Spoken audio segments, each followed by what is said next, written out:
And we are live. Hi, I'm Lisa Fowler from Mount Macedon Realty and welcome to Meet the Macedon Ranges.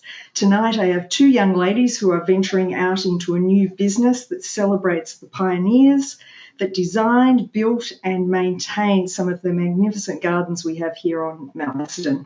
Annie Mulkerns and Melina Goddard are launching their new business called Mount Macedon Tours. Welcome, Annie and Melina. Thank you. Hi, Lisa. For joining me. First question, who the hell are you? Tell us about it. Well, I'm Melina Goddard. I'm a garden designer up here on Mount Macedon. I'm a mum to 3 kids and I live in Macedon. And I'm Annie Mulkerns. I'm a local visual artist and I'm a mum of 2 as well. And I live in the historic property named Derryweed Heights up here. Beautiful. And that's us. That's you. Now, tell me, how did the garden tours come about?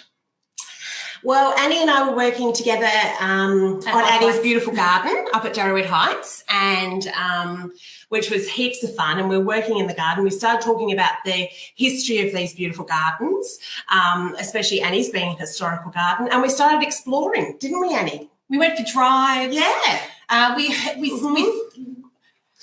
I saw that there was a need, that people were coming up on these open days and coming up on weekends, and they were looking around, getting their information from phones and from the small amount of signage around here. But that was it on the local sites and the local properties. There's so much beautiful information, a lot of depth, a lot of stories, a lot of colour up here, a lot of history. That is just not being shared. Yeah. And I suppose if someone just hops out of their car, does one garden tour and then leaves, they don't see the tapestry of the whole mountain and the interaction and independence between gardens. Yes. Yeah, and how it all pieces together too, Lisa. It's it's a fabulous story, isn't it? And across the decades. Absolutely. To present day as well. Sure. Yeah. Steep. Sure. All right, we'll get to that. Now tell me, Melina from Victoria, the other way around. Annie from Victoria and Melina from Fremantle. How did you guys meet in the first place? Well, we actually both moved to the area for schools because we loved the options for schools here, didn't we, Annie? And we met as mums at school. And I met Melina at her house. Her daughter was having a sleepover where my daughter was invited to. And I just happened to see an advert from Melina's restoration designer business. And I rocked up to her house and kind of went, hang on a minute, are you? Yeah, hi. I've got a garden that I need restoration with. And we've been working on Annie's garden together now for 2 years, 3 years? Yeah. 2 or 3 years we've been working together on Annie's garden, and it's been fantastic. So through our daughters. Yeah. Right. And through that you've learnt so much about the other properties on the Mount.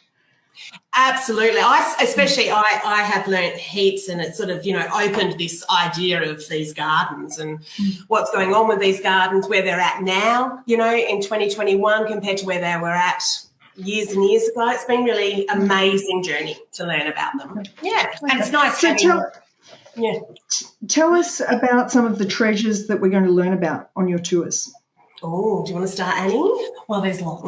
There's lots to see, lots to share, lots to learn about. Yeah. We're visiting some magnificent properties. We're going to be walking in the footsteps of elephants. You'll be standing under, touching rare trees. You'll be learning about trees that are located high up on the mountain and they perform certain ways. And they may respond different to the climate metres down. I'm talking about the north of Vegas, beautiful. up at Denira. And all sorts of things, historical sites. And there's amazing structures in some of these gardens which are just absolutely beautiful to go and have a look at. And then, of course, there's the historical gardens, but we're also going to be going through and taking you to some more contemporary gardens that are evolving, that people are working on now. And it's really interesting to see these gardens because you're sort of looking at a garden starting from scratch, getting to the next stage, then the next stage, and referencing what they're doing in their gardens from learning from the historical gardens. So as far as exposing people to treasures and to amazing experiences, these tours are really going to give people the sort of whole view of what's going on up here in Mount Macedon. And yeah, as Annie said, there's a lot to say. It's great. Okay. So I'm jumping ahead a little bit because I think it's important that people understand. Tell us the logistics of the tour. How do we book? Sure. How do we get there? How do we move around? So you book online through Mount Macedon Tours. Through our website. We run tours Tuesdays, Thursdays, and we have an immersion day on a Saturday at one historic hill station as well. Okay. But we sort of have had, like everybody else, COVID has impacted us, definitely. So we curated these really great spring tours, and unfortunately we've had to cancel most of those. We are going to be doing some pre-Christmas tours, which is really exciting. So please keep looking at our website, because So have you got one scheduled? We do. We're just confirming dates at the moment, because we have to make sure that we're on board with everybody else when they're on board. But definitely November and December, we're hoping to do some immersion days up at Denaira, which will be really, really lovely. So they've just recently renovated the stables up there, and it's a great time to come up and have a look in November and December. It'll be beautiful. So that's what we're sort of doing. And logistic-wise, usually, especially, we're gearing up for a fabulous 2022 autumn season. We can't wait. It's going to be great. We put people on a small bus. We try to do small boutique, intimate tours.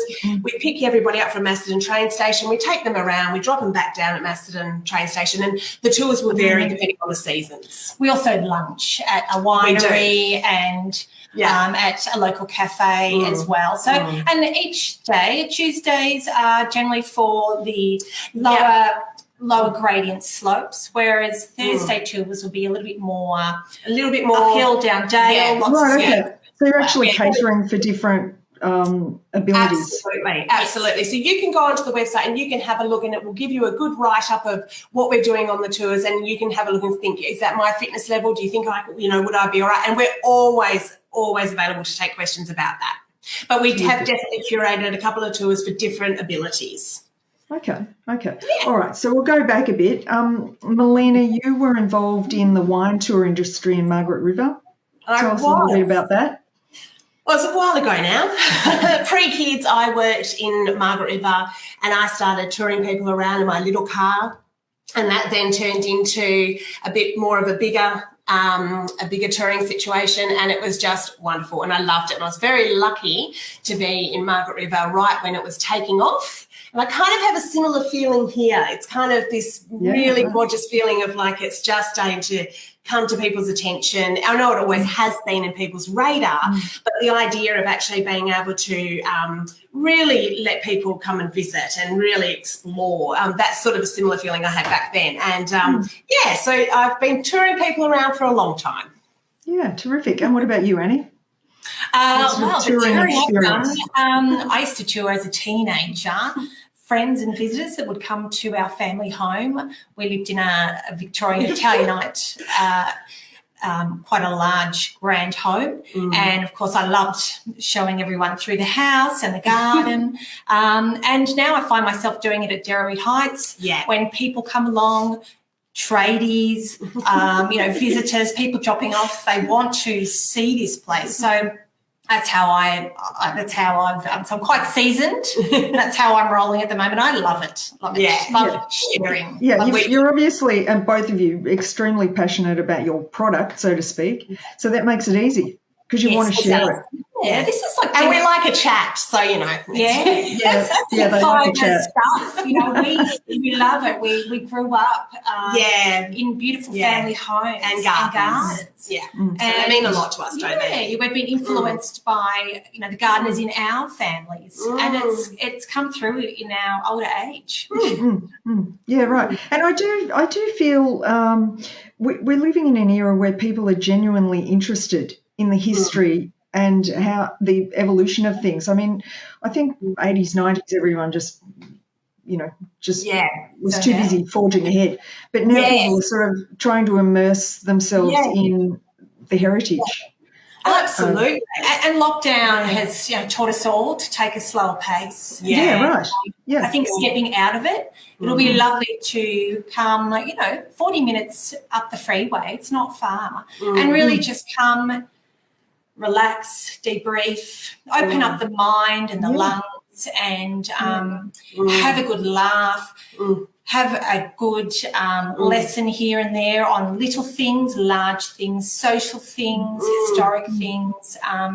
Come with friends, come with your lover, come with your mother. Just really have a great time. Just come and enjoy. Starting to sound a bit scandalous. What happens on tour stays on tour.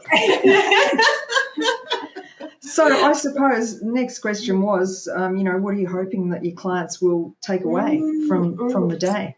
Well, I think we're really hoping that, there is an appreciation of these gardens. And as you said, Lisa, I think that's coming more into people's minds now. The appreciation that actually, some of these gardens are 150 years old, and that's really special and really incredible, and sort of preserving that history for people. That's a big thing. So appreciation is a big thing. Inspiration is massive.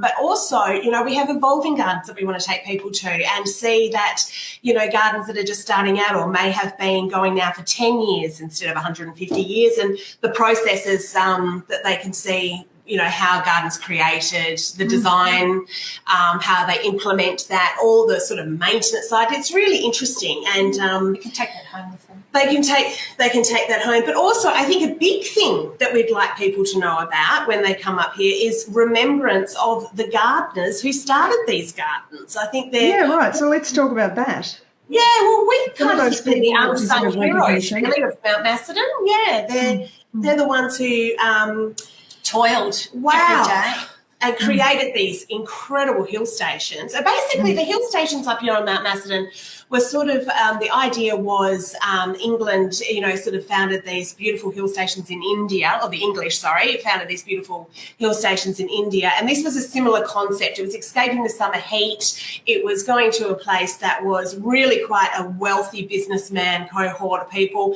And so, for example, one of them got a tennis court, and then that became the rage. So everybody had to have a tennis court. Right.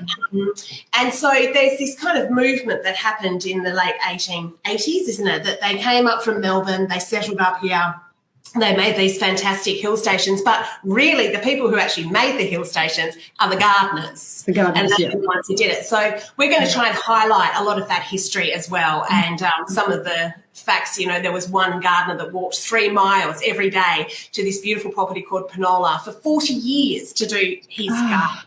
40 years. There was another gardener who raised 2,000 seedlings up at Ard to keep the garden going. Every year. Every year. 21 years. And So that's the stuff we're looking at today. So without those efforts... Exactly, and we're looking at their work. So it's really important that when we're looking at their work that we reflect on and remember these people who put in this incredible effort, isn't it? Yeah. It was hard work. The owners had the funds to purchase, to source, had the connections to bring it all up to the mountain, but they didn't toil around. They're swanning around there. They're prospecting, having high tea, lemonade, having a great time, really. They're socialising up here on the mountain, playing the tennis in those tennis courts. Wonderful. But the gardeners aren't. Yeah. These gardeners, if they didn't work, there was no wage. It was something like 35 shillings a week was their wage. That's $3.50 roughly in today's currency. What about some current day gardeners? Anyone you can think of that's putting in the hard yards? Yeah, we have some amazing current day gardeners. I mean, we've got to do a big shout out to gorgeous Pip up at Denira. She does an incredible job up there. They've been at Forest Glade. Vicky has a team at Viewfield, which amazing. Keep it looking stunning all year round, and they're labouring and toiling all the time with her projects as well. And Anne from Cameron Lodge has a team up there as well, and she's doing some, great restoration work up at Cameron Lodge, and also, it's beautiful, isn't it, what they do? And really, the owners these days, they're getting their hands dirty as well. The owners are now, absolutely. some owners can't afford gardening. Yeah. So it's down to their hands. It's down to them doing it. As well. So it's a bit of a Okay, passion. let me have a look at some of these people. Hi to Charlotte. Hi, Alex. Good evening, John, who lives on a beautiful garden on Alton Road. Hello, Bert. Hello to Carolyn, who lives at the same house. Dominic has said, cheeky question, is there a chance you may show any house interiors? Yeah, good one. People will love the gardens, but always fascinated by the houses themselves.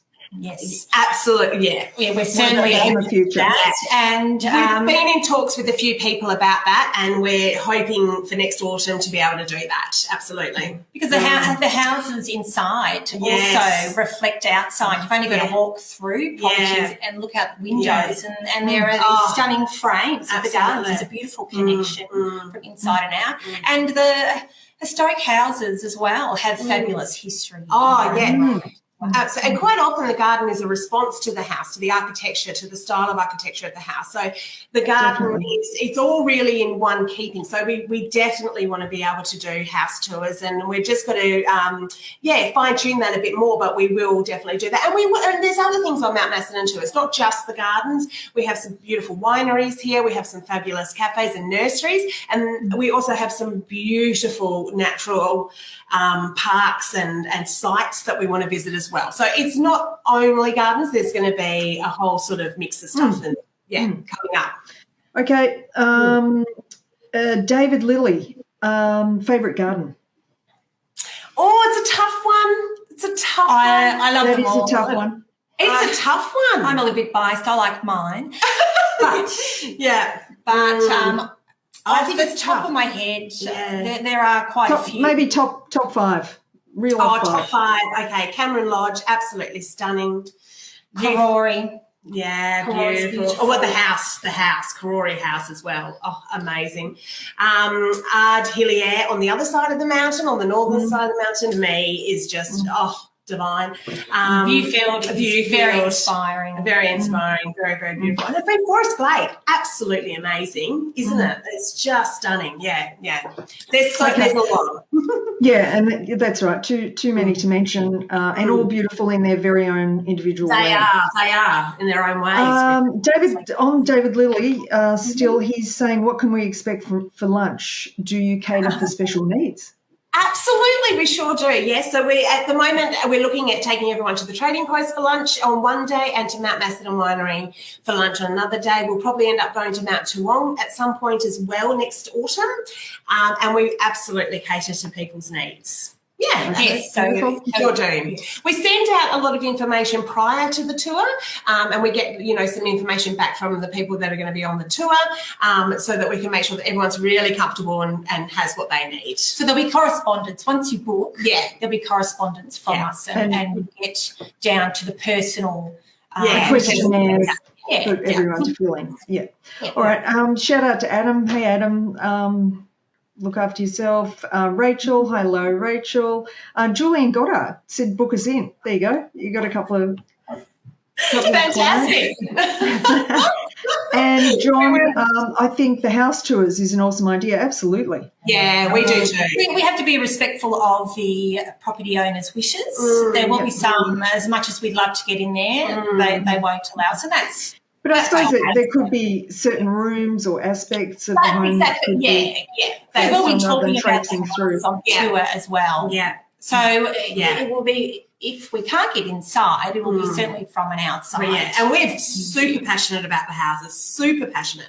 So as soon as we get a chance, we will definitely be doing that, won't we, Annie? Yeah. Okay. What about some shout outs to other local businesses? Yeah. Okay. Well, I love my chai at Mr. Generally served by the beautiful Mel. Yes. Yeah, and we love team, Marlon and Simon. Thank you. I've got to have my hit of chai. Yeah, we love Mr. Cafe, don't we? That's our spot. I had a great little vibing session with a gorgeous young lady called Georgie, and she's from Think Alike in Wood End. It's a pop-up shop at the moment. The ladies' clothing fashion. One. Yeah. The clothing one. I had a gorgeous experience with her. So, That was lots of fun. Well, I haven't been getting out much due to homeschooling and working, which has been an interesting time. So I have actually been, I've been watching The Horticulturalist on YouTube, which is Stephen Ryan. Right. Nursery up here, Dixonia, next to the Training Post Cafe. I've been watching his YouTube channel, The Horticulturalist, and I definitely recommend it to everyone. It's fantastic. And actually, that gives you a glimpse of some of the gardens that we will be visiting as well as some great gardening inspiration for during lockdown and whatnot. But if I did get out and about, at the moment, I'm loving Riddles Creek Nursery. It's fantastic. Okay. Very much a go-to. Yeah, I love it. And you can get your coffee, walk around, have a look at the plants. They've got a great selection. It's really cool. Yeah, fantastic. I had a hit up in off Piper Street, Kyneton. You love Piper Street. She loves it. Love visiting Kathy at the Red Cart and Donna at the Woolshed. Amazing clothes. Do you imagine people will come on the tours and look at the gardens and then go home with inspiration to attack their own? I wonder, I'm just thinking, do the people that come on tours, are they get hands dirty gardeners or are they more spectators? We get them. I think a bit of both. A major variety. So we've had quite a lot of, when we had these spring tours curated and COVID hit, we had a heap of interest before this. So we got to know a little bit of the demographic of people that are going to end up coming. And it is very varied. We've got people that are just interested in beauty. We've got people that are interested in hardcore gardening. We've got people that actually just want a day out with mum. There's a whole heap of different people that want to come and explore, and for all different reasons, And I think it caters to all of that. Really? Yeah. Excellent. All right. Favourite stories from yesteryear. Have you got an old story from historic times? Yeah. What have you got? Any skeletons in the closet? I think, well, in Jarrowheat's closet, there was a federal drug bust. That's a story for another day. In your time, Annie? No, not Annie's time. No. Pre-Annie. What else? Oh, I know. There's, in the yesteryear, there was actually a terrible period where people would come up and they would steal ferns. They would steal the ferns. It was a big thing, wasn't it? They're called fern getters. Fern getters. Yeah. Yep. And so when a lot of the owners who bought this land, they would put fences around the ferns that they had on their properties. Yeah. So they were like poachers. That's the fern getters. Yes. Fern getters stealing, so there was thieves getting the ferns. We've still got some beautiful ferns up here though, don't we? There's some amazing. Yeah, I don't think that would happen. And I have read that Sigmund Freud visited the mountain one day. Right. Yeah. And he wrote an article, I think, and he he described the area as a civilized wilderness. And beautiful. I really like that. Yeah. And I think we could say that now. I think we could Sigmund too. Freud has that he's foresight. Summed it up. Yeah. Stood the test of time. We're a civilized wilderness. Yeah. Absolutely. And we're so close to, uber civilization. Yeah. 50 minutes from Melbourne. Own little microclimate. So close to town. Hey, where's Miranda? Do you know where Miranda is? No, the kids have tried finding Miranda many, many a time, but we've had no luck yet. Yeah, but she hasn't contacted me. I don't know. That could be something for your tours for people who haven't been out here. If you just run the bus around Hanging Rock, that's pretty exciting too. It is very exciting. And actually what's even, I think, just absolutely stunning, there are a couple of gardens on the other side of Mount Macedon from the southern side, the northern side, which Art Hillier is there, that are beautiful with the best view of Hanging Rock, aren't they? They're just absolutely gorgeous, and we're definitely going to have some of those gardens on board as well. So the view of Hanging Rock and the view, of Wood End, it's just amazing, absolutely beautiful. Yeah. Beautiful. Girls, what is your favourite tree? At the moment, I'm loving California redwood that graces the neighbouring property. Was part of the original Jarrowheat Heights land. I sit out in a field in summer as I throw the ball to the dog.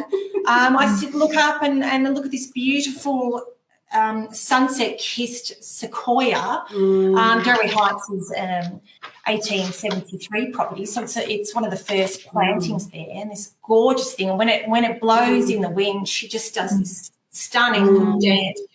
She's just gorgeous. So she's one of my favourites. And see that.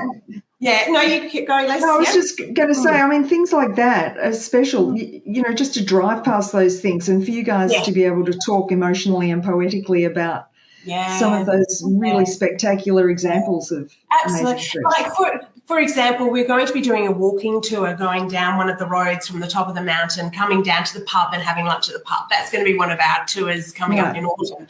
And the trees that you see along the way are just incredible, and they're amazing just to look at on their own. And there's a bit of a story behind them that landowners up here back in the 1880s or the 1800s had to plant a certain amount of conifers per acre when they bought and owned one of these properties, because logging had come through and ripped out, you know, so many trees in the 1850s, and they were thinking about how they were going to, you know, reforest the area. But like the Australian bush won out and it did manage to grow back. So we've still got remnants of those. Well, we've got heaps of those trees left. So, and when you see them and the grand scale and knowing when they were planted, it's beautiful. And mind-blowing and breathtaking. It's certainly, when you're moving about the mountain, it's a very humbling experience. You lose all sense of self. Because you're looking outwards. And absorbing it. And you're part of the bigger picture. That's right. And then it adds extra depth when you learn a little bit about the people who planted and maintained those gardens. Brilliant. Okay. Righto. I think we will wrap it up there, unless Carolyn has said she loves the wool shed. Donna is awesome. Beautiful shop. I agree. Yeah, we're blessed for choice, and we're very lucky regionally at the moment being able to go into those shops and keep our local businesses going. And that's really important for you know, us locals to keep supporting each other. And but soon enough, Melbourne will be out, and we look forward to welcoming you guys to our beautiful region. So Annie and Melina, thank you very much for joining me tonight, and I really appreciate you telling everyone about the forthcoming tours that you guys are putting on, Mount Macedon Tours, which really is going to enhance our region and provide a great platform for others to see. So thank you very much. Have a look, everyone, on the website mountmacedontours.com.au to book and to find out some more about it. Also check out mtmr.com.au, which is my website, Mount Macedon Realty, to see some of the magnificent properties that are currently for sale, and you too can build your own beautiful garden up here. Anyway, thanks, girls. Look after yourselves. Take care, everyone, and bye for now. Bye. Thanks, Lisa. Bye, guys.